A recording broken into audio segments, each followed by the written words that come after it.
Hello, it's Alex and welcome to Hey Little Thrifter. Today I'm going to be reviewing The House of Small Shadows by Adam Nevill. This is a horror novel set in the UK. We're following Catherine, who is a lady in her late 30s.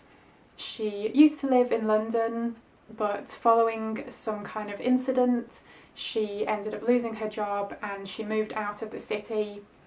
She is now getting her life back together and working for an antiques company.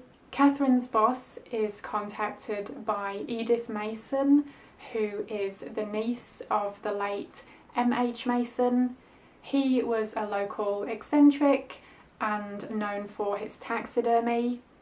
So Catherine goes to Edith's home, which is called the Red House, in order to appraise these items that are expected to be quite valuable. But nothing is quite as it seems. At the Red House, Catherine meets Edith, who is an elderly lady and quite eccentric. She also meets the maid called Maud, and she doesn't speak and doesn't seem to be very happy with Catherine's visit to the Red House. As the story goes on, we also find out more about Catherine and her past. When she was a kid, she was bullied a lot at school and she really only had one friend. That friend disappeared when they were very young, back in the early 80s. It was thought that her friend had been kidnapped and murdered, but they never really found out exactly what happened. The Red House is tucked away in the middle of nowhere near a tiny village that happens to be close to Catherine's hometown.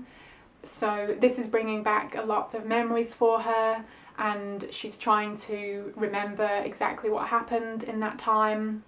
Back at the Red House, Edith invites Catherine to stay overnight so she can spend some more time there and Edith can show her more of her uncle's work.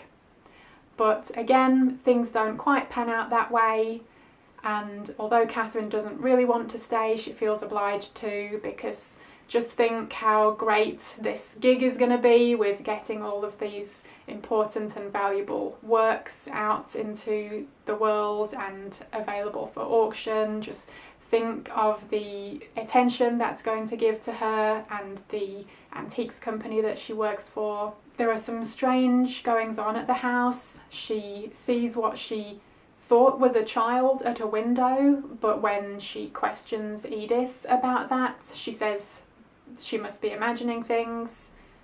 At night, she hears movement in the hallway outside her door, as if someone or something is crawling around out there.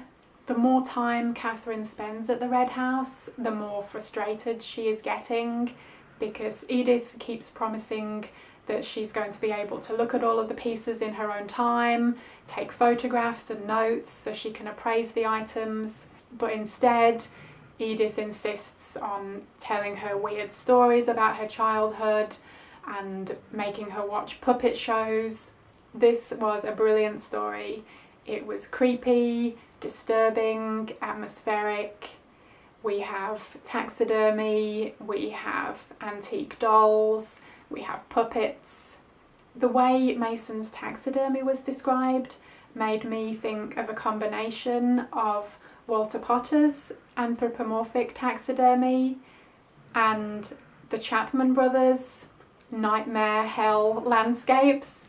So if you can imagine a combination of those two, then that was how they were visualized in my mind. I haven't read any other horror novels that deal with taxidermy, and I thought it was a really interesting premise and really well written. It's definitely one that gets under your skin and makes you think, and it's definitely stayed with me since reading it. It is a bit of a slow burn, so if you're looking for something fast-paced, then this might not be for you, but if you're okay with a slower paced story that is certainly intriguing enough to keep you turning those pages, then definitely give it a go. My only negatives were, it does get a little slow in places, but honestly that could be said for most books.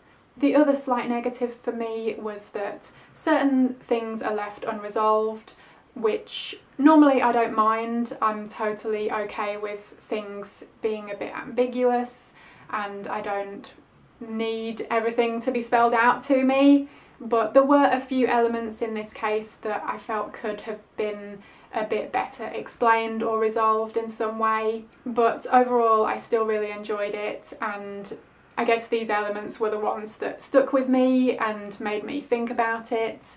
I really enjoyed this one. I gave it 4 stars out of 5. I would love to read some more of Adam Nevill's work, so if you've read any and you have one that you think I should read next, please let me know.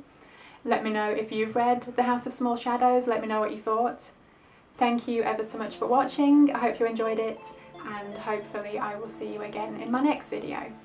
Bye!